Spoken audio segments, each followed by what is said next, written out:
অবস্থা সবার? ভালো আছে সবাই? অফিসে সাজে আসলাম, ভোকাল প্র্যাকটিস করবো। তোমরা করবা নাকি? চলো একটা প্র্যাকটিস করে নেই। আমরা ভোকাল ওয়ার্ম আপ করবো। সো প্রথম ওয়ার্ম আপ থাকবে হলো আমাদের ডায়াফ্রাম শক্ত করার জন্য বা টাইট করার জন্য বা এনার্জি ধরে রাখার জন্য যে প্র্যাকটিসটাতে, সেটা হলো নাক দিয়ে নিঃশ্বাস নিয়ে 10 সেকেন্ড ধরে রাখবো। তারপর আমরা 6 সেকেন্ডে সেই মুখ দিয়ে নিঃশ্বাসটা ছাড়বো। ঠিক আছে? লাইক এরকম।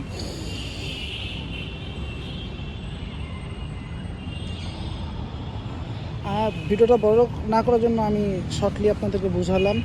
আর সবসময় চেষ্টা করবেন নাক দিয়ে নিঃশ্বাস নেওয়ার সময় যাতে পেটটা ফুলে, বুক না, পেটটা যাতে ফুলে। হ্যাঁ, লাইক এরকম।